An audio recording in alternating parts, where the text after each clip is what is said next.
Comprensión de la enseñanza de la Iglesia sobre actos inválidos. De Stanfield Benz 1 de octubre de 2013.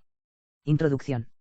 A pesar de las explicaciones y confesiones en sentido contrario, muchos continúan acusando a quienes señalan la nulidad de actos provenientes de órdenes tradicionalistas de falsificación deliberada de la doctrina de la Iglesia, negación de la indefectibilidad y otros males. Ninguno, sin embargo, ha ofrecido pruebas que demuestren que estos hombres alguna vez se convirtieron en sacerdotes u obispos, algo que están obligados a hacer, pruebas de los romanos pontífices y los concilios ecuménicos tan fuertes o incluso más fuertes que las de sus oponentes. En cambio, se esconden, al estilo ipse dixit, detrás de las protestas de sus líderes y repiten sin probar lo que dicen los argumentos inútiles y engañosos, desafiando el método escolar, que estos líderes ya han planteado. Ningún caso, civil o eclesiástico, puede ser juzgado y ganado sin las pruebas necesarias. Esto es simplemente una cuestión de hecho. Los sentimientos no pueden entrar aquí, pero los sentimientos y una falsa idea de sus derechos es lo que alimenta el tradicionalismo, aunque extrañamente esto es precisamente lo que más objetan de sus adversarios del Nahava sordo.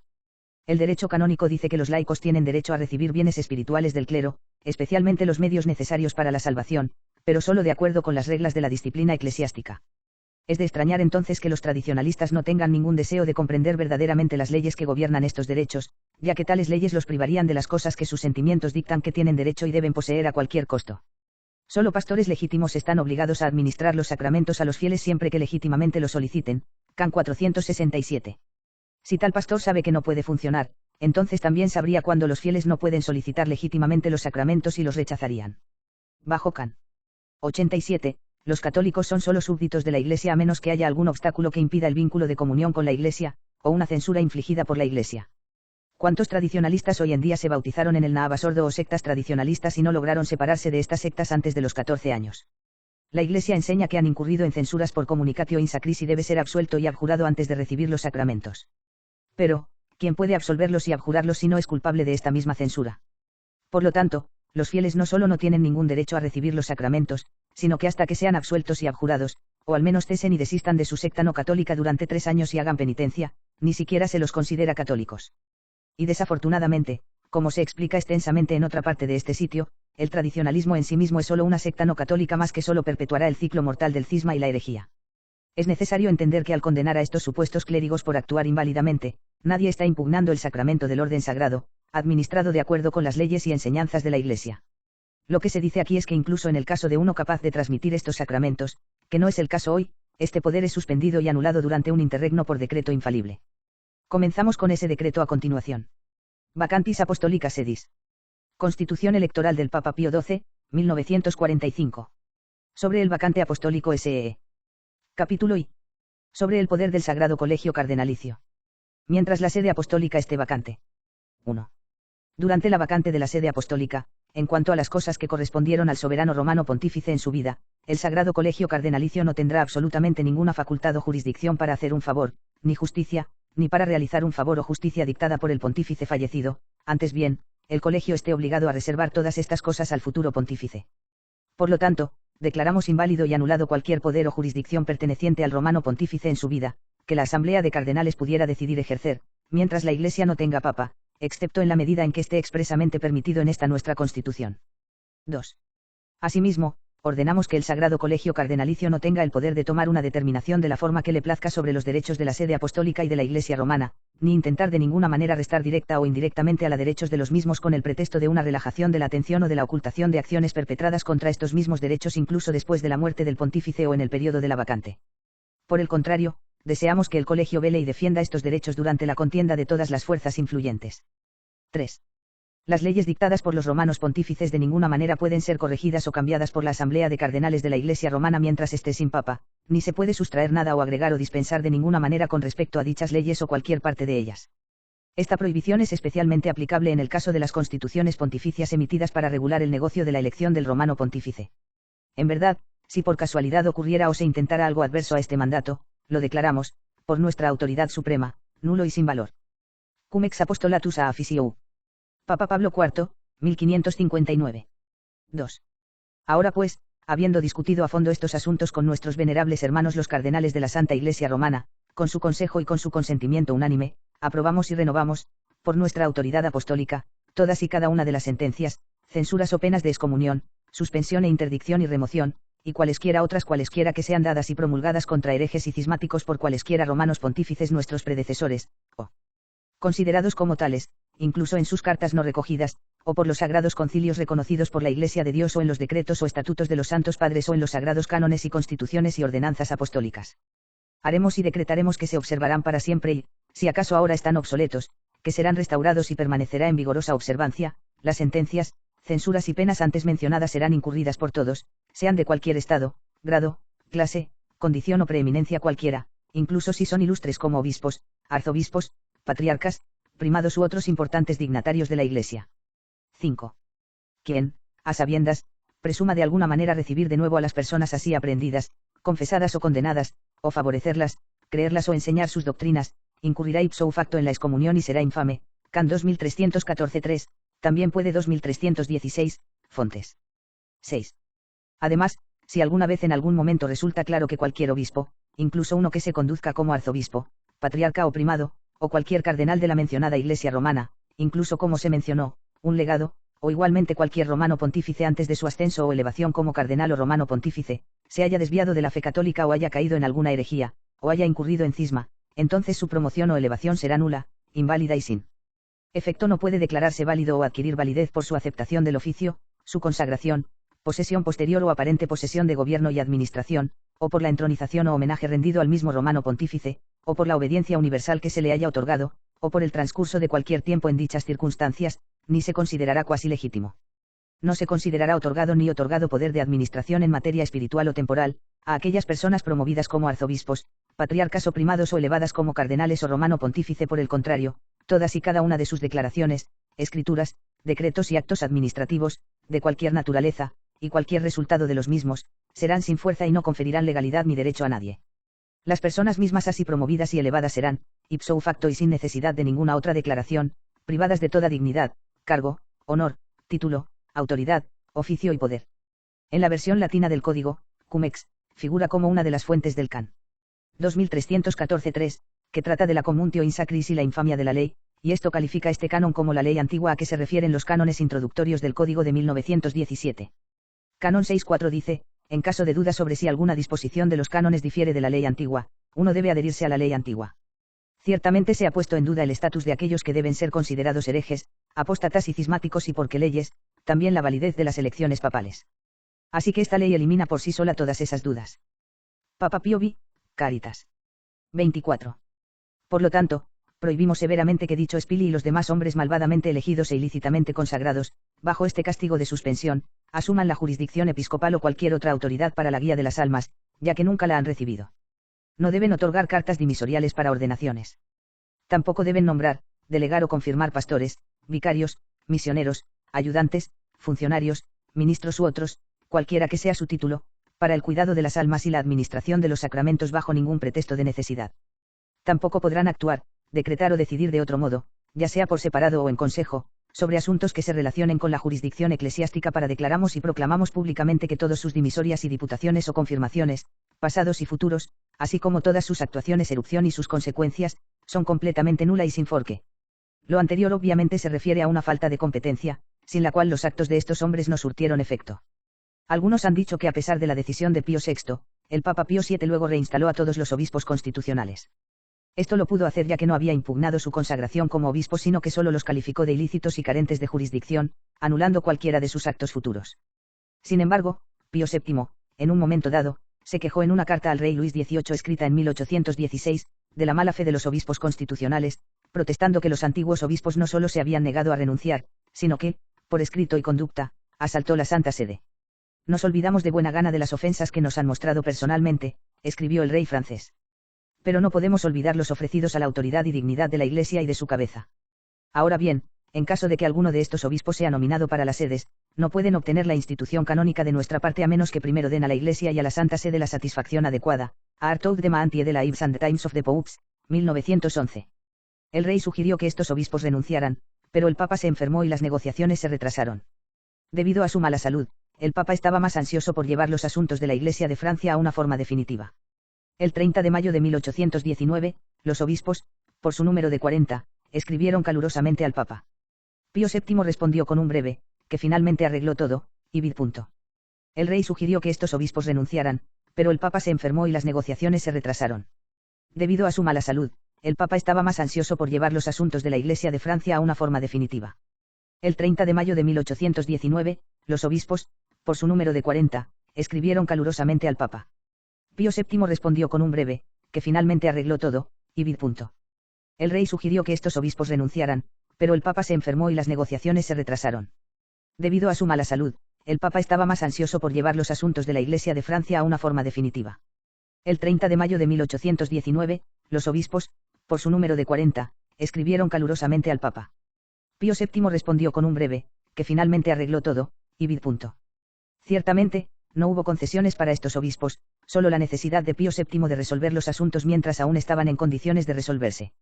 Sin duda, todavía estaban obligados a ofrecer cierta satisfacción a la Santa Sede por sus acciones, como indicó Pío VII. Papa Pío IX, Quae in Patriarchatu, 1876. De hecho, venerables hermanos e hijos amados, se trata de reconocer el poder, de esta sede, incluso sobre vuestras iglesias, no solo en lo que se refiere a la fe, sino también en lo que se refiere a la disciplina. El que niega esto es un hereje, el que reconoce esto y se niega obstinadamente a obedecer es digno de anatema. Énfasis mío, Papa Pío IX, 1 de septiembre de 1876, al clero y fieles del rito caldeo. Como explica el reverendo J. Tixeronte en su Ordenes Sagradas y Ordenación, 1928. El aparato de Inocencio IV, 1243 a 1254, expone la teoría de que el Papa tiene derecho a colocar impedimentos dirimentes no solo para el matrimonio, sino también para el otorgamiento de todos los sacramentos, incluido el bautismo. Como señala Saltet, esta teoría dice mucho sobre el desarrollo dado a la idea de autoridad pontificia desde la época de Gregorio VII y Urbano II. Esta teoría fue confirmada más tarde por la bula del Papa Pablo IV, Cum ex apostolatus a Afisiou, que declaró a todos los herejes, apóstatas y cismáticos incapaces de ser restaurados a sus posiciones y los sometió a todas las penas antiguas por herejías, que son mucho más estrictas que las en el Código de 1917. Posteriormente dio sus frutos en el Concilio Vaticano con la definición de infalibilidad, que dejó en claro que el Papa poseía el poder supremo de jurisdicción y podía gobernar como mejor le pareciera. Con respecto a la declaración anterior del Papa Pío IX, negamos la capacidad de los papas para gobernar en asuntos de disciplina, enseñada como verdad revelada en el Concilio Vaticano, siempre que se haga la declaración de que la Iglesia por sí misma no puede hacer leyes que impongan censuras y sanciones vinculantes. Bajo el Papa Pío XII, el derecho de atar por impedimento dirimente se ejerció una vez más como precaución durante los interregnos, para que los lobos no penetraran en el redil y atacaran al rebaño cuando la Iglesia estaba en su punto más vulnerable. Esto evitó que los sacramentos sufrieran daño y que los fieles se involucraran en innumerables pecados de sacrilegio. Sí, en este sitio se ha dicho que los tradicionalistas cometen sacrilegio al frecuentar a los sacerdotes tradicionales, pero esto sería cierto solo si dichos sacerdotes fueran inicialmente ordenados bajo el Papa Pío XII y nunca participaran en la Communicatio in Sacris. Porque si las conclusiones del infalible pronunciamiento anterior de este Papa se trazan adecuadamente, la Eucaristía nunca fue contaminada porque nunca fue consagrada y ninguno de los otros sacramentos fue siquiera transmitido. Si bien la absolución nunca se recibió sacramentalmente, el Dios todo misericordioso remitió, sin duda, los pecados de aquellos fieles de buena voluntad que hicieron perfectos actos de contrición y expresaron verdadero dolor por sus pecados, sin darse cuenta de que no estaban recibiendo el verdadero sacramento de la penitencia. Los llamados clérigos tradicionalistas nunca recibieron la ordenación o consagración, según la ley del Papa Pío XII. Estos clérigos incurrieron en la infamia de la ley por simular los sacramentos y los fieles son culpables de communtio in sacris ellos mismos y de adorar el pan como a Dios, pero los sacramentos mismos nunca fueron atacados. La única forma en que Pío XII podía proteger los derechos y las leyes de la Iglesia era ejerciendo su autoridad suprema en estos asuntos, lo que hizo en su constitución. En lugar de privar a los católicos de los sacramentos, los salvó de cometer muchos pecados mortales graves directamente contra las especies sagradas que profesan amar, aunque todavía cayeron en la adoración idólatra y la cooperación en el pecado y también incurrieron en censura. De un diccionario católico de Donald Atwoute. Los impedimentos de dirección son obstáculos que surgen de la ley natural o de la ley de la Iglesia que prohíbe el matrimonio entre las personas afectadas y anula cualquier intento de matrimonio entre ellas. Los impedimentos para la ordenación incluyen los impedimentos perpetuos llamados irregularidades, que pueden ser dispensado únicamente por el Papa, Can 2314 N grados 3 y Cánones 2294, 2295. Arriba vemos la declaración real de tales impedimentos por parte del Papa Pío XII. Lo que se puede extraer de los pocos teólogos que han hablado sobre la invalidez de las órdenes y cómo la Iglesia históricamente ha visto el tema es contradictorio. Pero algunas observaciones podrían ayudar a aclarar la confusión.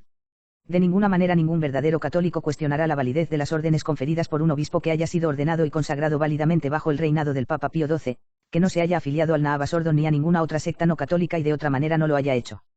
Cometido herejía, apostasía o cisma, tal obispo solo puede ordenar a un hombre bautizado que se considere apto para la ordenación, que haya cumplido correctamente los requisitos previos para determinar dicha aptitud, haya completado la formación de seminario requerida y esté debidamente tonsurado por su ordinario propio, con la condición de que ambos estén en comunión con el romano pontífice.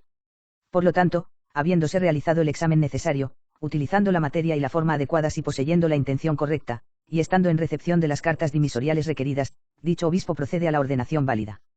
Tales ordenaciones, dependiendo de las circunstancias, probablemente serían ilícitas durante un interregno, pero válidas. Muéstranos obispos verdaderamente humildes, piadosos y obedientes en comunión con un papa elegido canónicamente y estaremos encantados de otorgarles el honor y el respeto que merecen ellos y los que ordenan y consagran. Lo mismo ocurre con las órdenes episcopales, excepto que en este caso 3 obispos deben consagrar o, en caso necesario, sacerdotes pueden sustituir a 1 o 2 de los obispos. También debe presentarse el mandato papal. Sin embargo, tales consagraciones no pueden realizarse durante un interregno, porque requieren el mandato, que procede de la jurisdicción papal, ver vacantis apostolica sedis. Pero la situación cambia cuando los obispos, como se describe en 1, arriba, abrazan públicamente el Naava Sordo y sus supuestos papas, o fundan una secta tradicionalista, incurriendo en la communicatio insacris e infamia de la ley. B. En cualquier momento el que ordena / consagra, el que está siendo ordenado o consagrado o ambos son miembros de sectas no católicas, incluso si fueron válidamente bautizados.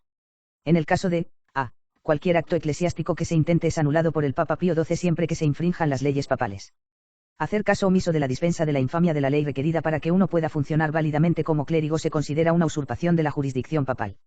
Desobedecer la ley del Papa Pablo IV con respecto a la excomunión por herejía, apostasía o cisma y participar en actos eclesiásticos sin el poder requerido también es una violación de la ley papal.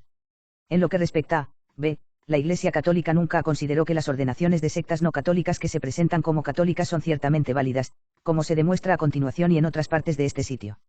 Ella los considera posiblemente válidos, y un sacramento que no sea ciertamente válido no se puede recibir según DZ 1151, o inválidos a primera vista.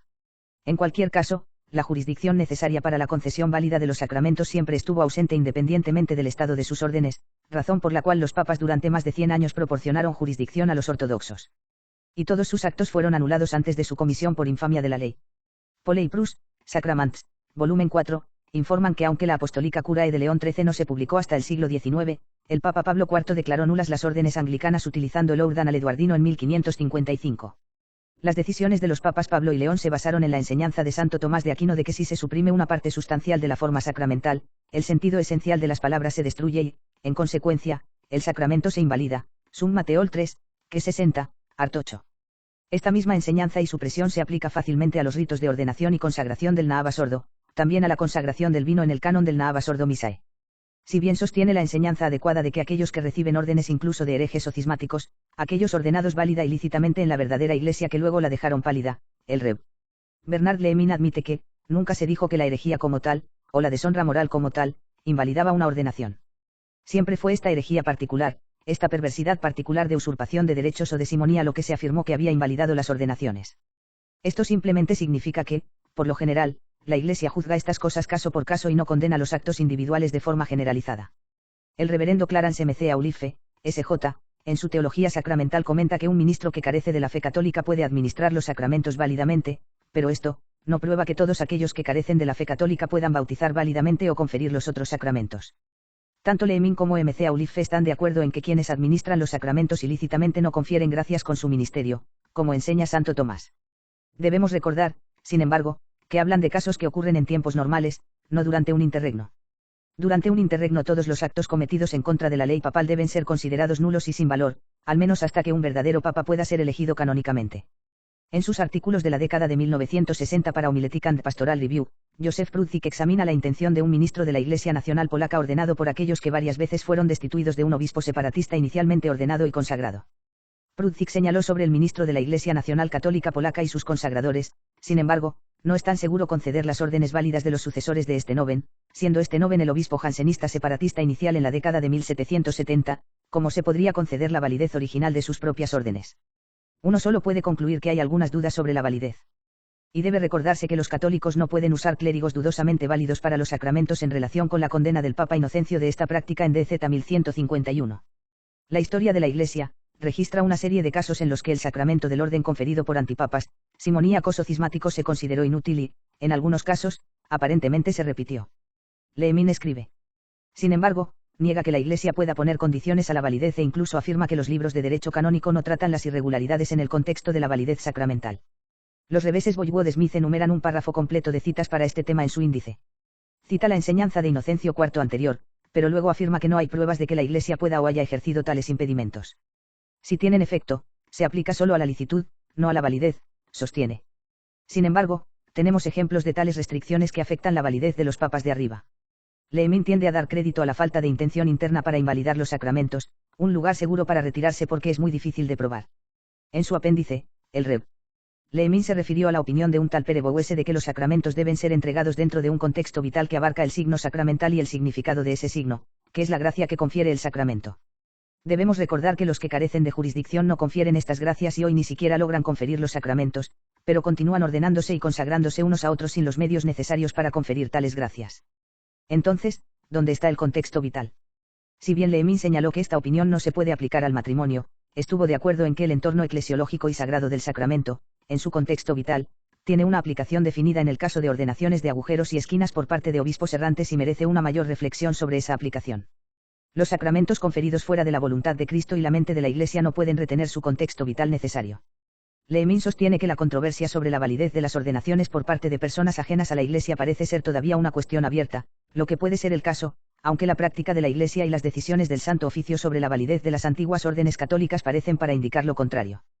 Ver artículos un curso de estudios católicos herejías tradicionalistas y errores verdadero estado de sacerdotes y obispos cismáticos ignorados estado de los ordenados consagrados por cismáticos Los tradicionalistas constantemente confunden el hecho de que en estos tiempos la ley del Papa Pío XII hace imposible que las ordenaciones y consagraciones se lleven a cabo porque no tienen ningún efecto, y nos disculpamos aquí por no aclarar esto en primer lugar. Esto no se trata de la invalidez de ordenaciones consagraciones, pero la existencia de un impedimento dirimente que impide que los actos se lleven a cabo. Esto hace que cualquier acto posterior postulado en las órdenes de creencias no tenga ningún efecto. El tradicionalismo se estableció específicamente para reemplazar a la Iglesia católica o actuar en colaboración con la herética Iglesia Nahava Sordo desde sus inicios. Este tema se explora en el último artículo de este sitio sobre los orígenes masónicos del tradicionalismo. Es una secta no católica que nunca fue católica, y aquellos entre sus ministros que fueron ordenados válidamente bajo el Papa Pío XII han cometido comunicatio in sacris y han incurrido en la infamia de la ley. Esto no es una especulación o un juicio laico, se basa en todos los decretos disciplinarios anteriores y otros decretos papales existentes antes de la muerte de Pío XII. El reverendo Ignatius Stal comenta en su disertación sobre derecho canónico, comunicación de católicos con cismáticos, que a finales del siglo XII, cuando reinaban los antipapas Víctor IV y Pascual III, estos cismáticos habían ordenado a muchos de sus adherentes al episcopado. El concilio de Letrán tomó acción al declarar que las ordenaciones realizadas por estos papas cismáticos eran nulas y sin efecto, como también las ordenaciones conferidas por aquellos que habían sido consagrados por ellos. El canon usó la palabra irritas en referencia a las ordenaciones conferidas por los cismáticos. Sin embargo, el término debe entenderse en referencia a la ejecución o el ejercicio de estas órdenes, más que a su vigencia. Clemente VIII en su Instrucción Sanctissimus el 31 de agosto de 1595 declaró que aquellos que habían recibido la ordenación de la mano de obispos cismáticos que, además de su estado cismático, estaban debidamente consagrados, habiendo sido observada la forma necesaria, de hecho recibieron órdenes pero no el derecho a ejercerlas. No es de extrañar, entonces, que si este fuera el procedimiento en los tiempos habituales, cuando reinaba un verdadero papa, el Papa Pío XII hubiera cerrado las escotillas durante un interregno, especialmente cuando muchos de estos obispos tradicionalistas nunca se convirtieron en obispos o perdieron su poder. Oficina, La Fe y Bituc. Fuente de confusión sobre actos inválidos. Como sucede tan a menudo, Leemín, a pesar de ser jesuita, parece haber confundido de algún modo la apostolicidad y la jurisdicción con el poder de las órdenes. En cuanto a la irregularidad, sostiene erróneamente que la infamia de la ley permite administrar sacramentos ilícitos pero válidos, confundiendo este estado con el de infamia de hecho. Los canonistas Boywood-Smith, también Revs. Augustine, Ayrinac y Bouskar-en-Ellis coinciden en que los culpables de infamia de la ley no pueden realizar actos legítimos. Augustine y Boywood-Smith afirman que estos actos ni siquiera serían válidos. Pero la infamia de la ley se impuso como pena en el Cum ex Apostolatus a Officio del Papa Pablo IV, privando al delincuente de cualquier poder para ejercer su ministerio, y esta es la ley que prevalece hoy. Estos canonistas tienen claro, como Leemín lo tiene claro sobre la irregularidad, que estas penas reivindicativas solo afectan a las personas, no a nada ni a nadie más. Parece más allá de él que cualquiera pueda invalidar actos que solo parezcan sacramentales y, sin embargo, esto significaría que los obispos y los papas no podrían declarar nulos los matrimonios desde el principio, cuando tales casos se decidían de manera regular. Esto es particularmente interesante porque el matrimonio es el único sacramento que goza de una presunción de validez en la ley. Entonces, si incluso los matrimonios podían declararse nulos y sin efecto ab initio, desde el principio, cuando se demostró que la presunción falla en ciertos casos, porque no podría ser este también el caso con respecto a cualquiera de los otros sacramentos, si la Iglesia así lo declara. En esta misma línea, Leemín también refuta los argumentos de los autores que afirman que la Iglesia tiene el poder de poner condiciones a los sacramentos, refiriéndose a irregularidades e impedimentos dirimentes. Él ve esta declaración como rechazada por los teólogos, porque equivale al poder, de la Iglesia, de agregar condiciones a lo que Cristo instituyó.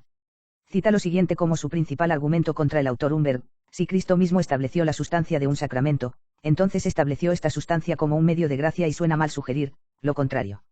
Agregar tales condiciones invalidantes será cambiar lo que Cristo instituyó, y este parece ser el mismo razonamiento al que recurren los tradicionalistas cuando rechazan la posibilidad de invalidez sacramental. Pero aquí y arriba, Leemín pierde el panorama completo. Leemín cree erróneamente que al declarar impedimentos o irregularidades dirimentes y luego hacer cumplir y defender los efectos de estos impedimentos, la Iglesia de alguna manera está poniendo condiciones sobre los sacramentos mismos, pero esto no es cierto. Cuando un matrimonio se declara nulo y sin efecto porque existía cierto impedimento dirimente desconocido para el pastor o las partes, el matrimonio real no se anula, se decide que tal matrimonio nunca ocurrió en primer lugar.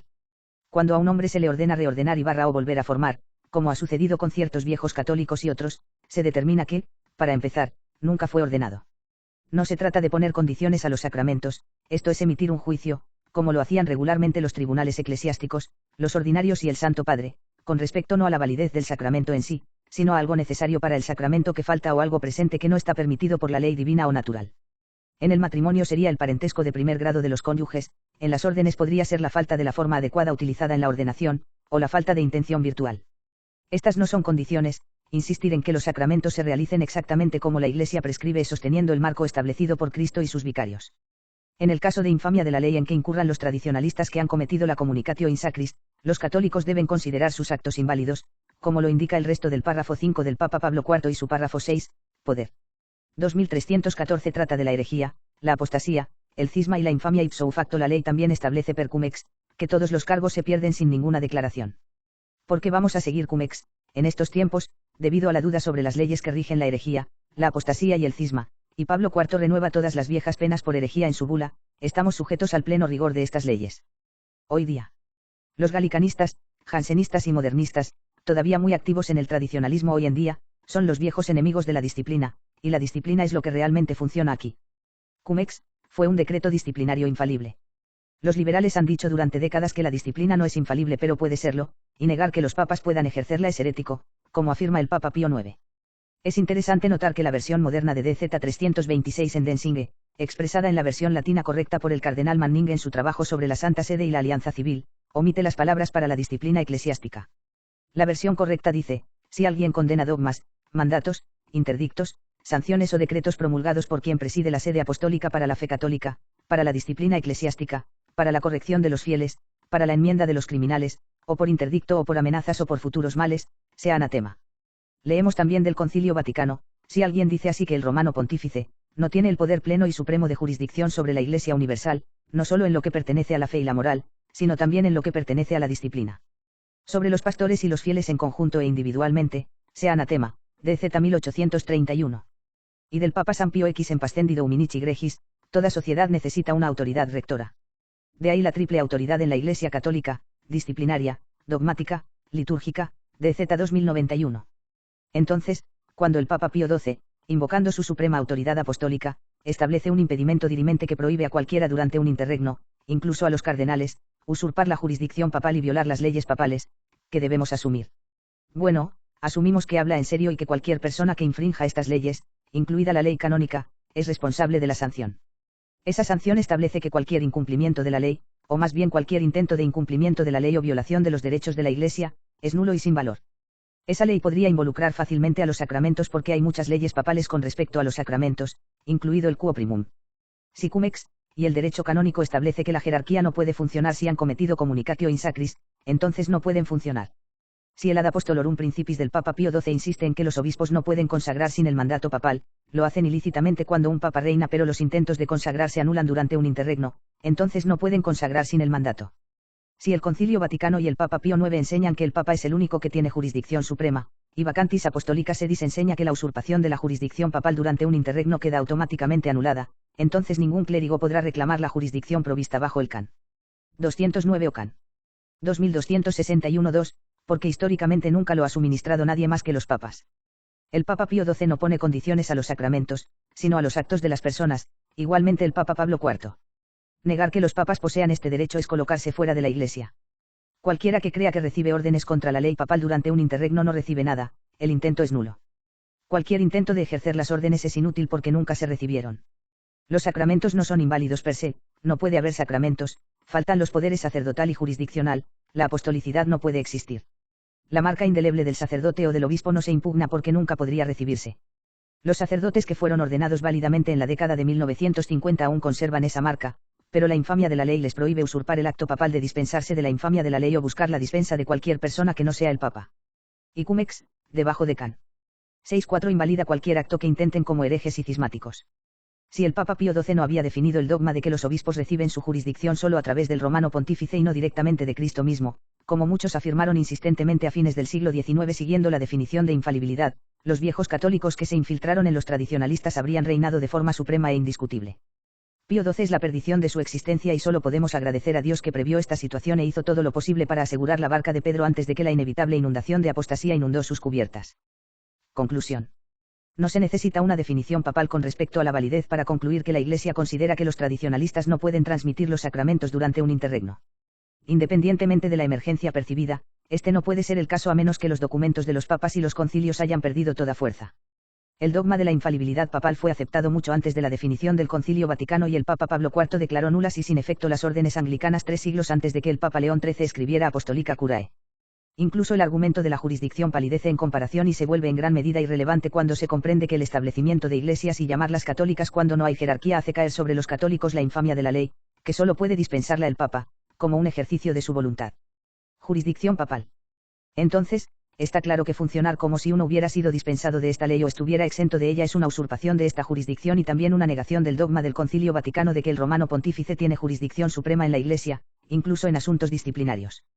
Los tradicionalistas pueden citar los cánones 209 y 2261-2 todo lo que quieran, no hay un papa que les proporcione la jurisdicción necesaria para activar este canon y no pueden eludir eso. Pueden señalar la integridad y santidad de sus sacerdotes todo lo que quieran, pero como dijo el cardenal Pie, dicha santidad se basa en la ortodoxia, no en las apariencias externas, y de todos modos, nunca se convirtieron en sacerdotes o no pueden funcionar como sacerdotes debido a la infamia de la ley.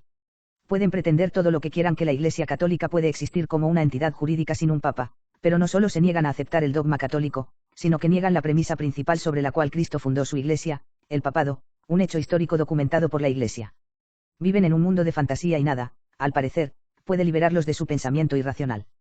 Pero las pruebas de la incapacidad colectiva de actuar de sus clérigos, de los papas, principalmente, pero también de los teólogos, definitivamente están ahí. Y también se ha probado desde varios otros ángulos diferentes.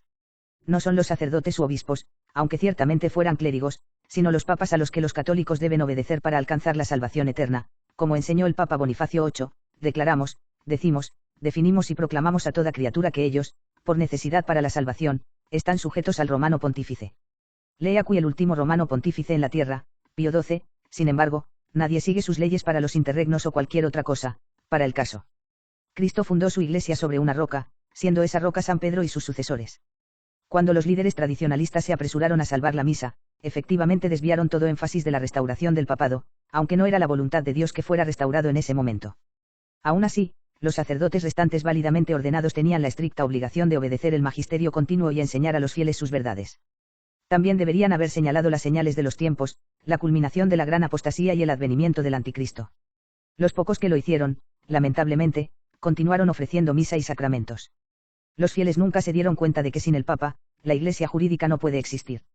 Si los tradicionalistas estuvieran realmente tan preocupados por llegar al cielo, a pesar de su pretendida búsqueda de las gracias que reciben en sus sacramentos, estarían leyendo y obedeciendo los pronunciamientos papales anteriores, no siguiendo y obedeciendo servilmente a sus gurú, sacerdotes y obispos. Es todo un espectáculo, una farsa para ellos, parecer y representar algo que no pueden ser o representar. Sabemos lo que dijo Cristo sobre los sepulcros blanqueados. Ya es hora de que los tradicionalistas tiren los huesos de los muertos de sus líderes y se vuelvan realistas. http://3ux.betrayedcatholics.com/understanding-church-teaching-on-invalid-acts/